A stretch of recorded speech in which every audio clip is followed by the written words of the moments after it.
Welcome to the Comedy Hour Live on the Power of Voices Radio. It's me, Annamarie, coming at you. Another week of incredible guests sitting in my chair. This week I have Stogie Kenyatta. Stogie, welcome to the show. Great to be here. Thanks for having me, Annamarie. I'm telling you right now, like, okay, let's first of all, because I watched a few of your clips, and you make a actual joke about somebody asked you if your parents were smoking a blunt because your background is Jamaican. Yeah. But you're from the Bronx. No, I grew up in Brooklyn, but I was born in Jamaica. Oh, okay. Yeah. So, yeah, where did Stogie come from? Because we all think of that when we think of Stogie, and you replied the guy's name was Dick. Oh yeah, because they said, "What were your parents smoking when they named you Stogie?" And I said, "Gee, I don't know, Dick." I said, "I can't believe you wrote that on the board, Dick Brown." I said, "I got a brown one too. I don't go around telling everybody." Yeah, I mean, pretty much in Kenyatta already suggests that I thought, Kenyatta's background, I wouldn't have thought it's Jamaican. Or is it not? No, it's an African name. Right. I'm of Kenyan ancestry, but I've never lived there. But some people seem surprised that they're Africans in the Caribbean. And I'm going like, it's the slave trade, but it's right. But a lot of them came through London as well, and so Great Britain was the colonial, colonized pretty much most of the Caribbean, and they colonized Jamaica. They were Jamaica's colonial power. So so as a result, there was a lot of interchange between the Caribbean and London and Great Britain, and a lot of Kenyans were all over because Great Britain also colonized Kenya. Which is your name a derivative of that, Kenyatta? It is Kenyatta. It's but people think, oh, is it Jomo Kenyatta? It was like, well, that's like Jackson in America. Okay. Kenyatta. It's a pretty common, it's it not. It is, you're right. Yeah, so it's not, Uhuru, if I am, then, I guess there'd be a check somewhere, but it's like, but he's part of the Kikuyu tribe, which is one of the largest tribal affiliations there in Kenya anyway, so it's not. Do you, you have history as far as your history, you have family there, you know. I don't know because we didn't really, and I grew up there and I haven't been there, although I'm supposed to go. It's I'm not sure how people are tracing back that far. We were lost tribes and lost generations. So people go, did you check your grandparents' got to what's got time for all that shit? So basically we say Ancestry.com doesn't have, there's no way, you're right, because documents that back then weren't kept as well. Some, if the ship went down. Listen, I'm not checking Ancestry.com. I don't trust it. I already know I'm not going, it's like, listen, I'm not going to the same people who used to tell me I was 3/5 of a man, okay? Wow. To where now I'm going to go ask them, well, which man am I? And fuck that. No, that doesn't make sense. A lot of people trying to my family, my youngest sister did it. She did the DNA, and she sent that out to find out, where we come from. So I said, before you get that back, we're going to come back with African-American blood.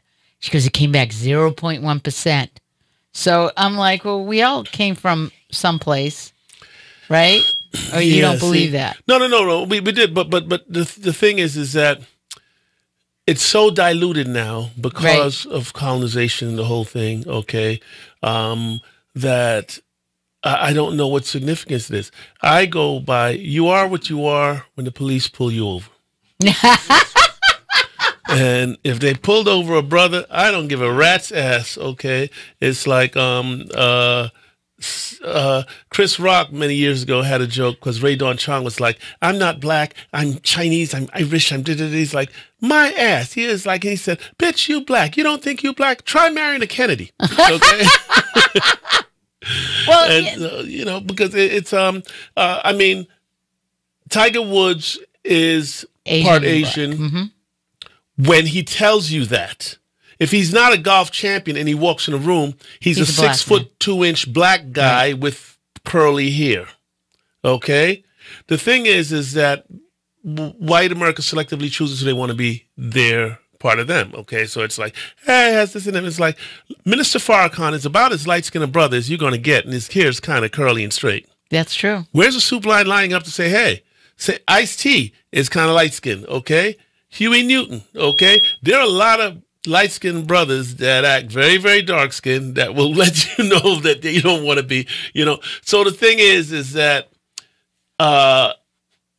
the equation before was if you have 1% of black blood, it makes you black, okay? Because the Aryans were pushing a pure race. Oh, yeah, that makes sense. And that purity was not actually designed to keep the Africans out. It was designed to screw the Jews. Oh, wow, that's really interesting. Well, the Aryans, we weren't a threat at that time. Right. Do you know that, I want to ask you, because I find this with men. I have a lot of guy friends, and what I find is a common denominator with men is men are really fascinated with war history and civilization history. Like most guys really I had a friend who was a huge World War II buff. History is something that, and what you're saying is like a lot of the stuff that you're coming out with is something that you've looked into and pretty much have a knowledge of. Well, the more education you get, the more you realize that war and violence has changed the world, the demographics, boundaries, the whole thing. And there is something to the fact of violence. I believe violence has a place in civilized society. You can't afford not to. You mean in the same way that it has a place in the animal kingdom and nature?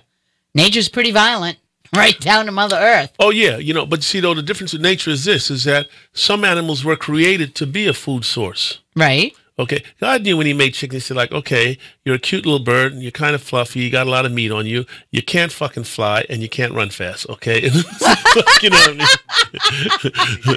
when you drop the lamb in the den, he said, okay, the tigers can climb a tree, the lions, well, they're the lions, okay? Right. The cheetah's fast as light, okay? And you're a lamb, you're fluffy, you're light, and you're going to be, and you jog, you can barely jog, okay? And you can't even scream for help. Your thing is like a bah, and it was like, That is funny. And it's good eating. I made lamb the other night. Exactly. Yeah. So the thing is, half of the ocean is a food source. True that. For everybody, okay? The biggest fish that are there, the whales and the sharks, okay? We're not eating those. And we think like, Predators. You see what I'm saying? I like that. I like that a lot. I really, and in saying with everything that you have, oh, that's pretty cool. I got, hey, Diane Liberatory, Tobacco, hi, honey. Hey, good to give you a shout out. I got my friends from Boston. Randy Hernandez is watching too. I'm trying to engage my East Coast fam, as you know. And wait, now I'm going to derail the whole subject there. Are you into sports or you're not? Oh God, yes, I'm very okay. Because it was funny because Clayton Thomas was here and I go, I would really like to talk about sports because I'm Patriots. I'm from Boston, and now they're playing LA. And he's like, well, I don't care about sports. I go, well, we'll just take that right off the table as to how passionate. Now I'm going to ask you because how passionate are you about the Super Bowl? I'm a huge football fan. Okay, so you're LA or you're LA Rams fan? Yeah, they've been here. Also, listen, I want the Rams to win without a doubt. Okay. But truth be told, if the New England Patriots were playing Vietnam, I would be like, go Vietnam. feel that love. Okay, right? It's like there goes all my Boston people. I felt and although I want the Rams to win, I feel terrible. They lost that game. The refs cheated. The refs cheated. Saints. You're talking about the Saints. The Saints won the game. The Saints won the game. There's going to be a lot of controversy about that for a long time. It was trouble. And I thought that Kansas City won that game. I don't think that when he threw that last interception, that you get to pull a flag out and go like, dude's fingernail was in the neutral zone, and I forgot to mention it. So what do you say we give him first down? And I'm going, well, there you go. So it was. But I understand they didn't want new blood. There's a whole lot of things, and they're all kind of, theories about why they wanted those two teams in there as opposed to the other two teams. East Coast, West Coast. Well, yeah, and the other thing, and it was a lot of stuff that I because I know New England was like 30th mid-season, ranked 30th. But don't get me wrong, they're good. They're good. Right. And although I despise which one? The Patriots, I despise the Patriots. Well, I grew up in New York, so we're taught to, well, that's understandable. But I do, and I will say, I think Tom Brady is the greatest quarterback of this generation. He's fantastic. He is outstanding. That being said, that there's also this, because he's from Michigan. He came from Michigan State, right? And in everything that I see in every genre with sports, like I used to run a bar where, I had to know about what was on, all guys. But what I noticed is like, and it was beautiful. I had a guy who said to me, I was like, why do you guys get so emotional about the game? I mean, blood-curdling emotion. And he goes, you know when you women watch movies and you cry and you act like, oh, he broke up with you? He goes, well, that's the way we are with our football. That's our emotional connection, the level. Like, that game is like, runs through your blood. And I'm like laughing, going, you've got to be kidding me. Are they paying your mortgage? And yet, you have to admit, there is nothing like teams that bring out the best in the sport. Like, who wants to watch a lame game? The thing is sports is the purest form of entertainment there is. Everything else is hypocritical and almost fake. Sports is a meritocracy. Show business is not. When we're watching TV, you're looking at 12, 15 guys that are better than you at all the shit you're watching them do. Right. And no one's sitting on the couch going like, I could be on the Lakers. No, you couldn't ever make the team. You couldn't make the football team. You couldn't. So we know these guys are all better than us. Well, you can watch a movie or listen to a song, got to go like, okay, I sing, dance, and act better than everyone who's on the stage right now. And half the times you'd be right. I watched when Puffy did Raising of the Sun, a classic by the lady who wrote Young, Gifted, and Black, okay? And I thought, what? He was playing Walter Lee, the Sidney Poitier role. And that's not really... he sucked ass. Right. I was going to say, he was out of his league. Right. So what I'm saying is, you have listen, there are boy bands where no one plays an instrument. Right. Well, yeah, and you don't get to call yourself a band. Right. Get a guitar, get a drum, kick a can. I don't give a shit. Bang a thing. Fake it till you make it. Okay? But I'm just saying, you're not a band, okay? Right. No, the Beatles were a band. The Commodores were, the Earth, Wind & Fire is a band. No one plays an instrument. You're 5 guys doing corny steps and singing in harmony. You're a group. You're not a boy band. You have to be a musician to be a band. All right. You're not a band. So I'm going to take that one step further. That's the same as comedians, stand-up comedy. And we say this all the time. You can't fake funny. You can't, you when you're on stage being a comedian, it's got to be your story. Although other people write for some of the top comedians, delivery is still like not just anyone could get up stage and do. Oh, absolutely. There's comedy. Timing. There's a lot to it. There's a lot. And people don't realize that when they're standing there watching your show. This has been an awesome 2 years for me because I've learned the ins and outs and the intricate details of the hardest profession there is out here. I happen to think it's comedy. But I also know that I watched you in your little clips and stuff and doing your acting and then doing stand-up. And, you have this incredible presence. You've been doing this for a while. Mm-hmm. This is no joke when people come out here. I mean, I'm like, I've been doing this 2 years. Why haven't I made it yet? Mm-hmm. Like, you or Shang in front of me going, 20 what? You have how do you, to stay in that focus? And to me, you guys are athletes. To me, you are the best of the best. To me, the comedians, like, I believe that every comedian has a capability of being a really good actor, but I don't know if every actor could stand up and do comedy. Well, absolutely not. No. You have to be a lot more fearless, a lot more naked with stand-up. You have to take the risk of, what got rid of the fear for me in stand-up was that I may or may not have been a degenerate criminal growing up in Brooklyn. And I may or may not have, moved bad paper or plastic or things like that. And if you could walk out of a department store with stuff that may or may not belong to you, I may or may not have. I like that one. Well, it won't hold up in court now. So you can say, hey, I got him on his I think it could be a politician. It's like, I used to steal, but I'm not that good. Not those degenerate criminals. No, but the thing is that there is a fear factor with it. There is a thing to saying that you walk in. What happens in comedy is this. You walk out to a room, okay. Some of the clips you saw were in Japan. I did a USO tour in Tokyo, okay. and now the military bases. You walk around a room in front of maybe 200 people who you've never met, and you say like, "Hey, how you doing? I'm Stogie Kenyatta. Listen, I haven't met any of you fuckers, but what do you say I try and make you laugh? You know what I mean? And you know nothing." Okay, so there's a whole getting to know you thing, which is why so much of my stuff I always start off with, listen, my name's Stogie Kenyatta. I was born in the island of Jamaica, raised in the capital, Brooklyn. That's right. Yeah, with that Brooklyn, pause. New York. And that pause, which really it does. Right. Because the capital, so many Jamaicans have come there. Then I go Brooklyn, New York, where the streets are dirty and grandmothers are 30. It's like because.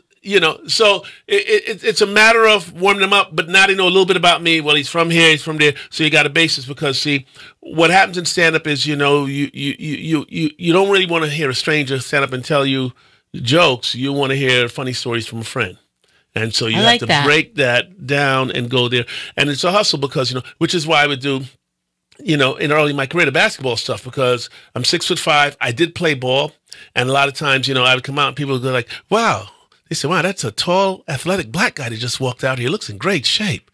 Then I said, and then a voice in your head says to you, how bad did he have to suck at sports that he didn't make the pros in any of the sports blacks already dominate? What a fucking loser. Okay. That's true, though, right? Exactly. Right. And people would go like, then I said, they'd say like, hey, they start telling me shit I already know, like, hey, you're tall.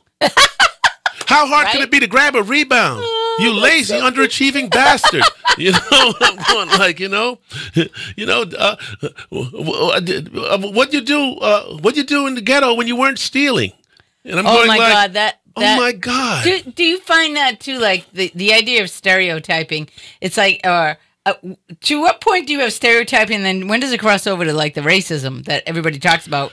Well, it's a delicate balance. It all depends on intent. Because how I finished that joke is I said, oh my God, how stereotypical is that? What, just because I'm black and I'm tall and I'm from the ghetto, I got to be a fucking thief? But isn't that I mean, racist? I was, but she didn't know. She was guessing. Oh, okay. You know what I mean? So the whole thing is, it's like, because there's a little truth to every stereotype. Right. There's a little truth to every stereotype. Okay. So the thing is that like, if you say, I just walk up to somebody, the biggest guy in the joint, and just punch him in the face. Okay. And it's like, preferably, but if you could find the biggest guy, try not to find the biggest black guy, because them motherfuckers can fight too. Because it'll be like, that's just a free ass whooping right there. Because it'd be like, because you're right. It goes against type. And you're guessing and hoping that, because it's like, he's in the joint too. It's not like he walked up to it and punched a guy coming out of a church in the face. This asshole serving time too. So it isn't, But that all plays into like what you said. I mean, you work that into your comedy. You work that into your truth. You have fun with that. And obviously, at 6'5", your presence on stage is very intimidating, anyways. So it's like Shang's also a very big guy. And he's told me where he's made a couple of Trump jokes where one guy came at him and wanted to basically take him out and was like ready to fight him because, people don't understand. They're at this isn't a political rally. It's a comedy show. What is going on with people? And then they have the oversensitivity. I said something on my show about, just asking about censorship. And I wasn't saying anything was right or never would say what Roseanne said was horrific. I agree with that, but the person just focused on that, went off on me on my Facebook page, and I'm like, well, that's not what I was talking about. I'm talking about that where comedians are at right now, as far as like, and you're all addressing it, is when there was somebody just commented on that, something to do with one of the comedians, and was it Amanda Seales? One of them, talking about how sensitive people are about certain jokes and where it is comedy. And they want to censor comedians. And you shouldn't be talking about... Now, people are saying this. You shouldn't talk about this. You shouldn't talk about that. If you upset them about God. And I'm like, when have people lost consciousness about what they're dealing with? You go to comedy because it's the truth that's kind of got a little smirk on its face. It is the only format that I feel shouldn't be limited to what people say because the audience is going to decide what's funny and what's not. Am I right?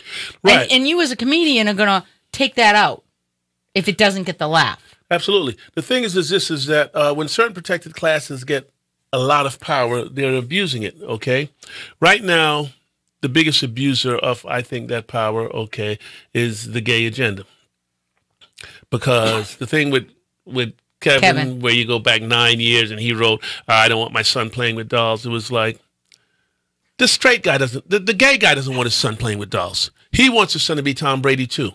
Okay? Now, if you ask me, would you prefer if your son, would you prefer if your son was heterosexual or gay? I would go like, heterosexual, motherfucker. Why would I not want him to be that? And it's like, why? What do you hate God against gay people? Nothing, you dumb fuck. But the thing is this, how could, it's hypocritical.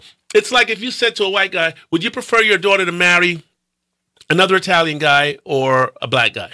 Oh, yeah. And he says, well, I'd prefer she marry another Italian. It doesn't make you racist for that. Why? You want your grandkids to fucking look like you. Right. Everybody does. Now, if she marries, it doesn't matter because, well, we're going to look like her anyway. And you just want to be cute because it doesn't matter. But the thing is that you become such a protected class. Okay. Now, the thing is that I have the problem with is that the gay agenda has aligned themselves with the civil rights movement. It's pure bullshit. It's offensive and insulting.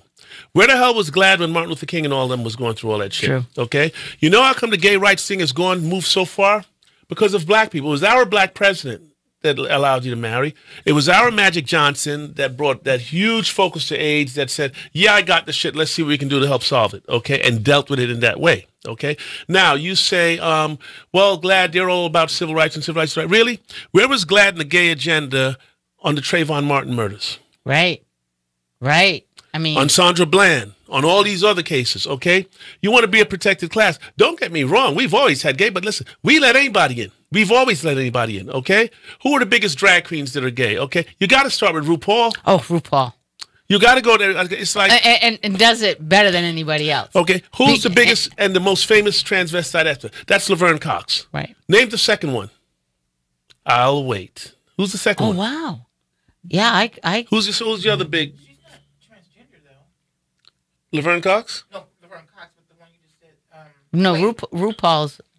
No, RuPaul's not transgender, but he's a drag guy, and he you made didn't it. say Jenna? Huh? You say Bruce Jenner? No. Oh, Bruce Jenner. But the thing is this though, Bruce Jenner. Now you see now, and that was bullshit. Okay, because I think Bruce Jenner is full of shit. Bruce Jenner has so much courage. Courage, my ass. You wait till you're 66 to do this dumb shit. Okay. Oh, God chose you. He made a mistake.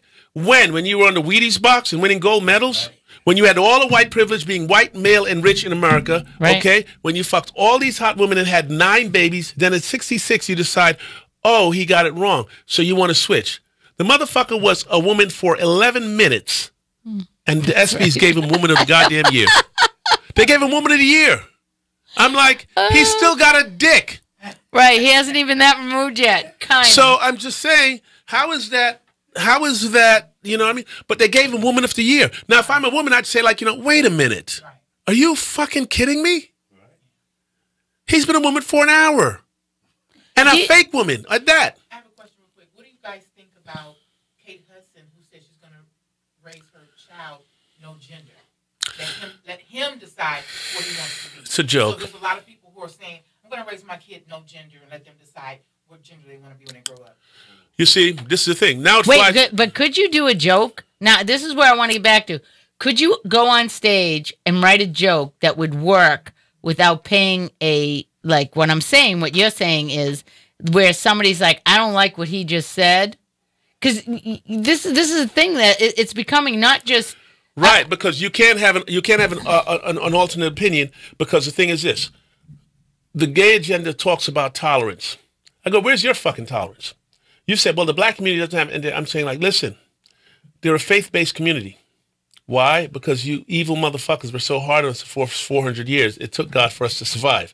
Now, every major religion on the planet Earth, Christianity, Islam, and Judaism, have different belief systems on a whole lot of shit. The one thing they do agree on, Sodom and Gomorrah, and hey, no ass fucking. Okay, so the thing is this. Wait a minute, but you're talking in the height of that actor from Power just getting jumped. Right.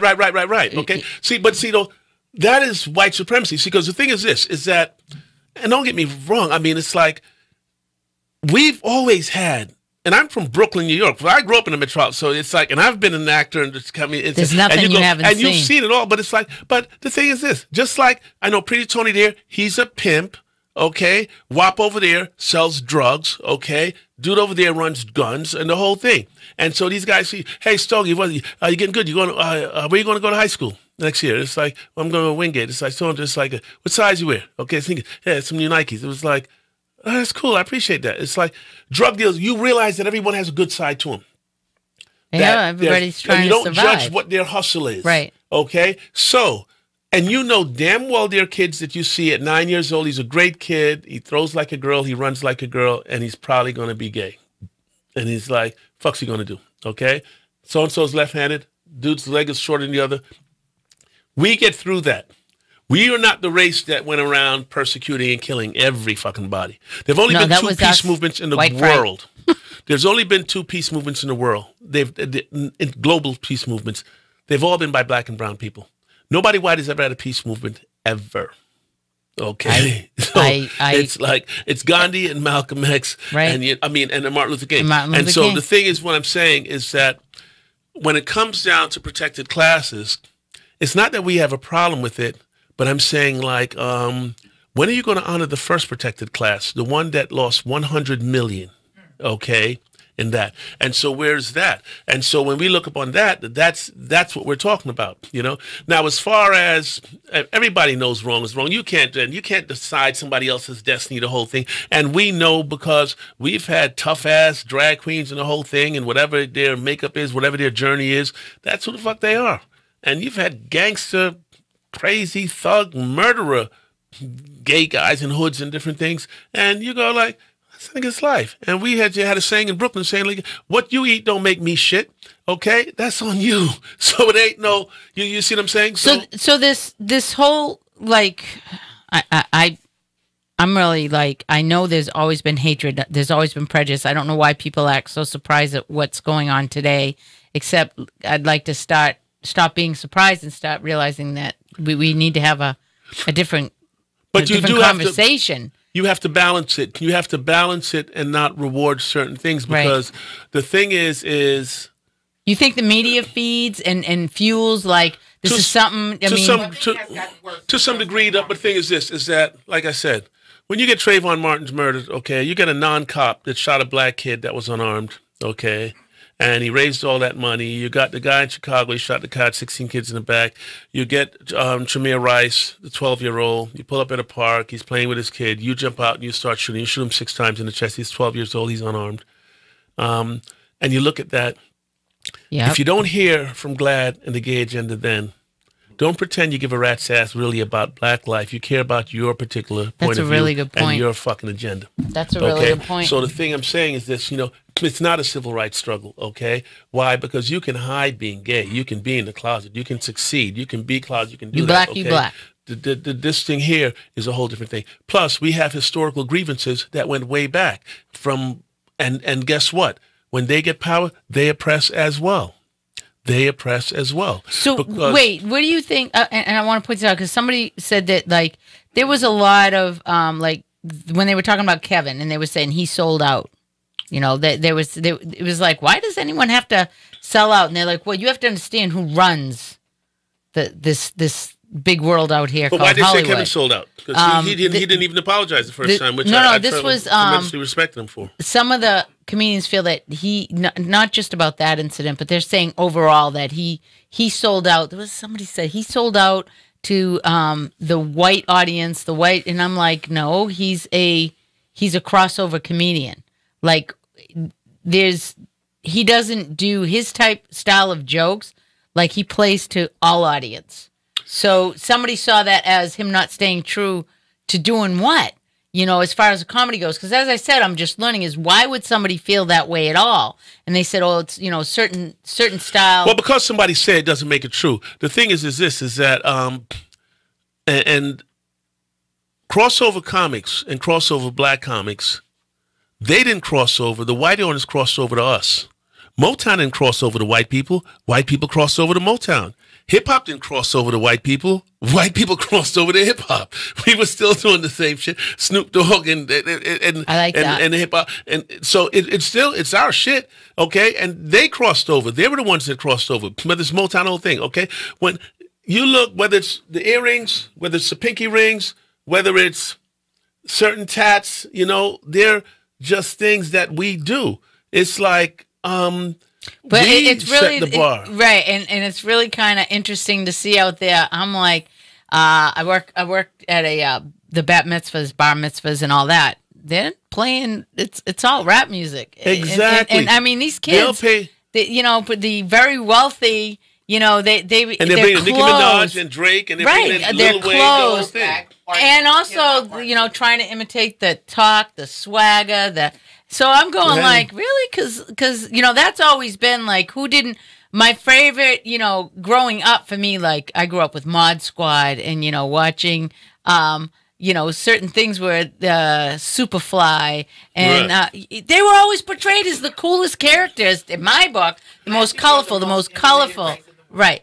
So, you know, like I get a lot of slack because, you know, the way I've just, you know, I just find I have a blast. I mean, I came out to L.A.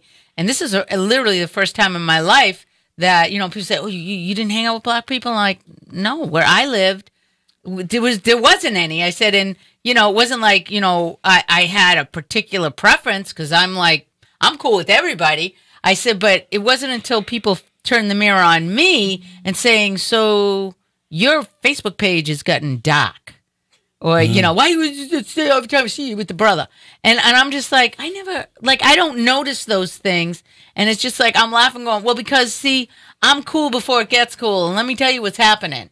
Because I happen to think that everything that's trending, everything from music to clothing, from jewelry, all right? I just, if you're not on, to me, it's like, I don't see no white people style. You white people just shooting people up, massacring, killing each other. Serial killers. I'm sorry. Give me a serial killer that was black. Exactly. You know. Listen. So you have because we have.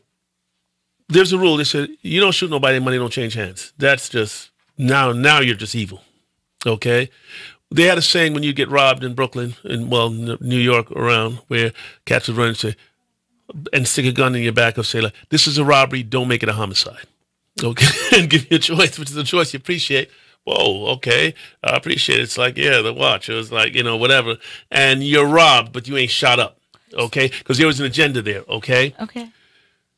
When you hear Las Vegas country concert or a concert and somebody killed 56 people shooting out of windows, it's a white boy. Right. So could you How do you please shoot tell strangers? me? How do you shoot strangers you never met? The whole thing. Right. It's like, you know what I mean? It's like, and occasionally they're brothers now trying to act white and do crazy shit like that. But for the most part, just this weekend, a kid who never done anything wrong, his girlfriend broke up with him. He goes by, kills his girlfriend, kills her brother, then goes by and kills his two parents, and then goes to his grandmother's house, you know, and they picked him up Sunday. Killed 5 people. Right. 5 people. What, he was white? Yes, he was white. I was going to say, I don't know. It would be the first time I ever heard. He was a never done shit wrong white kid. So you understand my shirt, hashtag white fright? Of course, yeah. So I'm white going like, fright. You know, it's like every time a kid has gone into a school and says, I'm going to shoot all the motherfuckers I go to school with, I got to go like, motherfucker, you've got to like somebody. No, the rich kid in Santa Barbara, University of Santa Barbara. He shot up that girl's dorm. He killed like 16 girls. He shot them all, 16 girls. And I'm like, really? You don't want any pussy? So, right. It's like, there has to be, and this is where, you know, like I ask people, I go, does this not bother you that I'm watching, they have the Ted Bundy tapes on Netflix. So they're talking about back in that day when you had, they had never dealt with serial murders, serial killers. And then they showed all this, Son of Sam, John Gacy, Boston, you know, they're showing all these serial killers, and I'm like, they're all white. And then let's fast forward to mass shootings in schools. They're all white. So to me, it's like, let me get this straight. The kid walking with the hoodie and carrying the Skittles and that George, what's his name, shot him and all that. Like, I lived in Florida at the time that happened. And there is definitely a different culture of thinking down south. For anyone who doesn't think that's true. They're nuts. Right? And they're just lying to themselves. The thing is, you know, like I said, you have police shootings where I thought he had a gun, and shot me. You know, the kid with the white iPhone. He had the white iPhone, okay, in Sacramento, in his grandmother's backyard. You thought he was breaking in, you shot him in the fucking back. It was like, you know, A, you startled the kid. B, he never shot at you. You shot 9 rounds. So If you Wow. had shot one round and no one shot back at you, how do you justify the other 8 shots?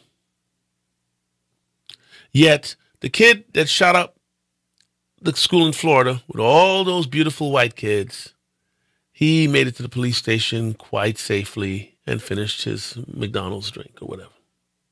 Yep. The black kid that went to church and sat there for an hour down in South Carolina and sat in the church with those people, and then an hour later turned around and shot all those old ladies and everybody. Okay?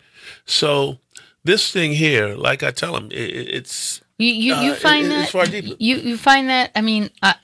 what the differences are as far as like when I speak with black comedians and black actors, it's like as an actor in the business, how much stereotype roles do you find when you first started out? Hopefully the climate's getting a little better that you're seeing, because I really do think Black Panther, Kevin's success, they're starting to see that there is wherever money, they follow the money. Yeah, it's cyclical. It's cyclical, and the thing is that I don't know too many of us who worry so much about being typecast or stereotype or bullshit, because the fact remains is this: one is fiction, one is fantasy, and the other shit is real. So if you're not going to stop shooting us for fucking real, I don't give a fuck if you put us all in Wakanda and the next 25 movies have us in fucking Wakanda. Right. And we're flying, we're tough, and we're wearing nice clothes, and we're beautiful, and life is wonderful. Well, really, because, and it's in every fucking state. So the thing is that, no, it's bullshit. I don't too much worry about the stereotypical roles, because it's a very, very competitive field as it is. What I would like it to be is more based on talent and not bullshit, and the fact that you have representation. You know what I mean? Yeah. And likes on Instagram. And the fact that you got, because the agency that turned me down in Beverly Hills said, we can't take you with under 10,000 Instagram followers. We're not going to take you. You're the second. Yeah, I there was a comedian that was telling me, Boogie B, and Boogie had submitted some stuff for one of the either Showtime, HBO, one of them, Netflix, and they said, "Man, we loved it. It was funny. It was this. It was that. But you just don't.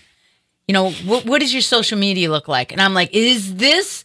They have the stupidest people on Instagram that get 1 billion followers because it's just stupid, mindless stuff." Yeah, you're doing, and that it's gimmick shit. It's gimmick shit.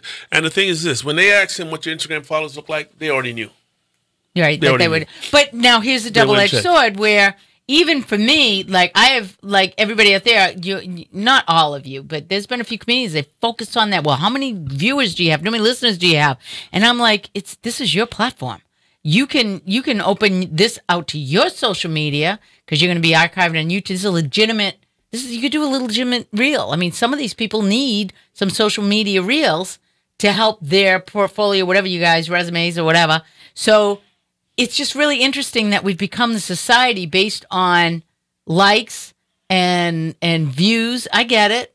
I mean, you want to be seen, but that doesn't mean that your show's less or that your talent is less. It's just not seen yet.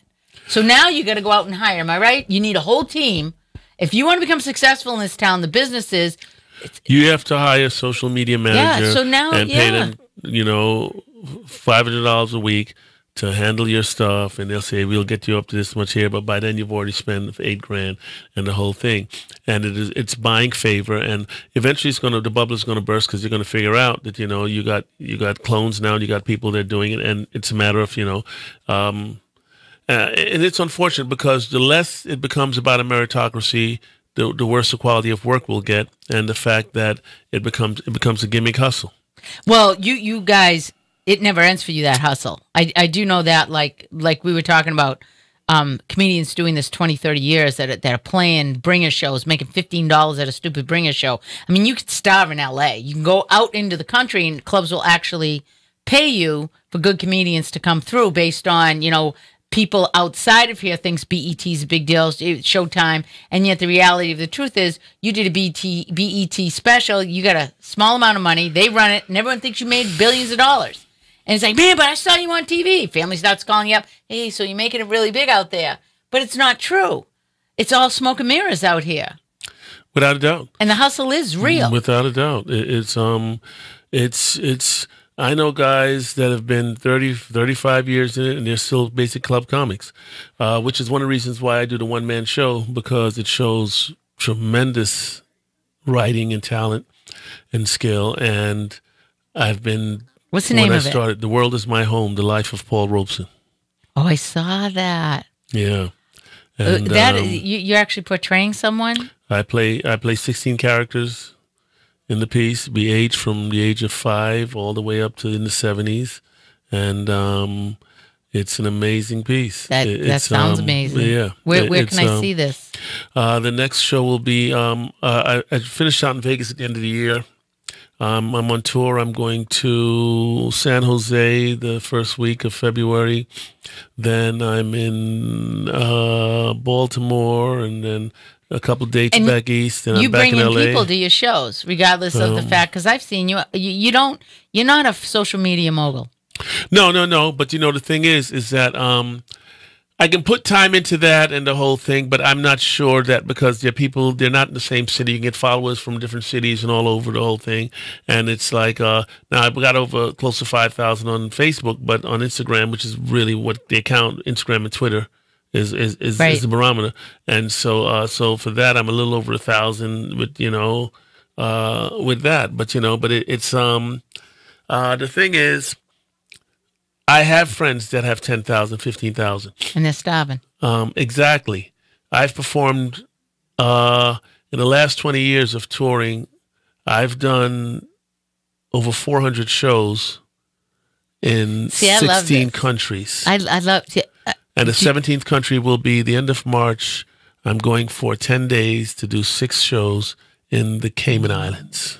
That's fabulous. I mean, And that's the 17th seriously, time. because as I said, I've met people that were, let's say, they were huge. They had everything going for them. We met a lot of people that were in this huge position. For instance, Joe Torre, who when he first came out here, big blow up. He was doing Def Comedy Jam. He was huge. I just saw, the joke that, Guy made is that, now he's working more than him. And, they did the roast for Guy Torre, and, they were all saying, Joe, yeah, he's always wanting to fight. Like, he's an angry man.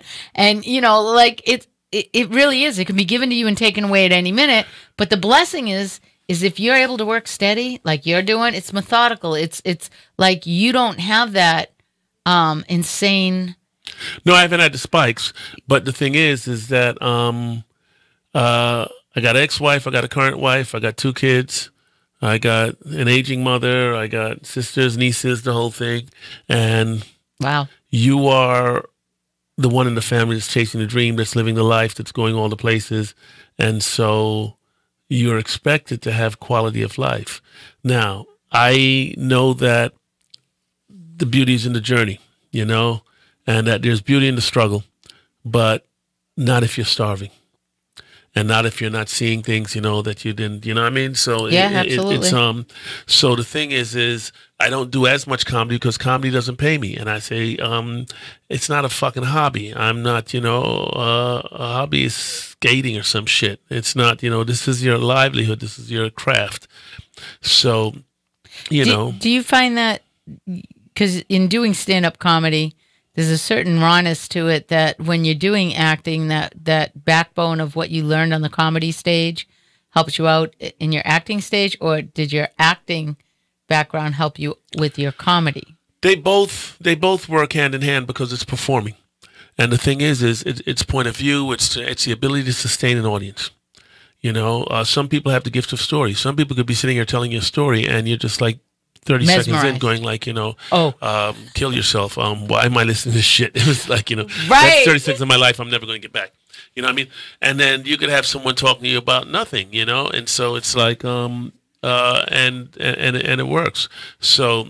Well, the art of storytelling, like I know what you're saying. I'll never forget having a yeah, I would really like to play his clip. I want to show you guys what he's capable of. Okay, so I have your 3-minute little reel. My acting reel. Right, Okay. I want you guys to watch his acting reel and get a load of this guy's talent.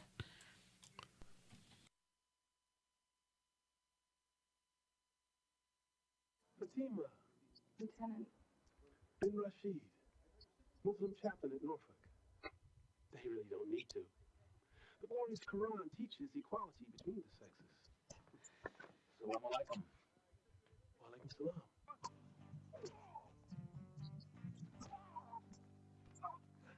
Where is he? Are you crazy? This walker's you messing with. You crazy? I will bring it. I swear to God. Where is he? He gives my mom's credit every month. No way I'm doing it. Yo, bring your ass back over here. I'll be with you in a minute. Hurry up, bitch. But in reality, I'm the nigga in charge. Angel about to bless you. Nigga, that's what the fuck was that? You were in my way. You know something, Burke? It's about time you fucking learn how things operate around here. Yeah. Angel!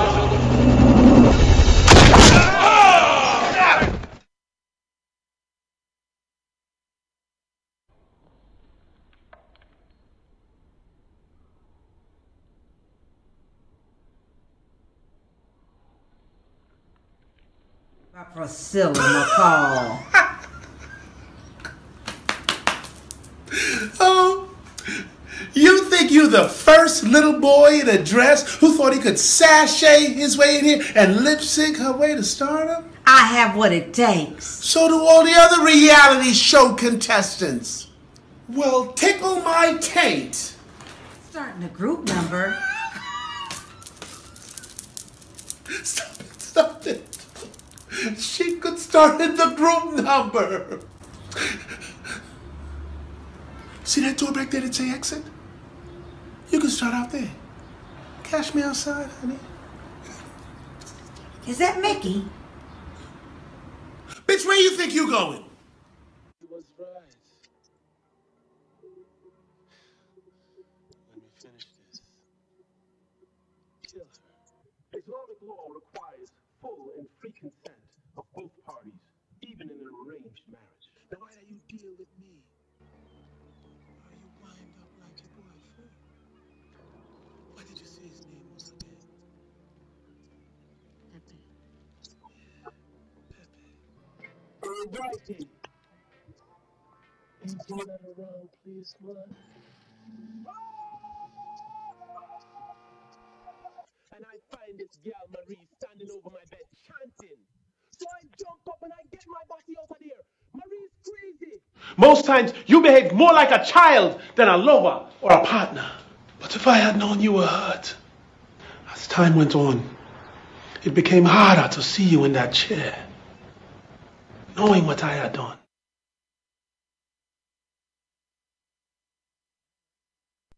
Really, you really play an array of characters. I mean, seriously, you covered just about everything. I mean, I don't want to say, but yeah, you definitely weren't stereotyped in the woman's role.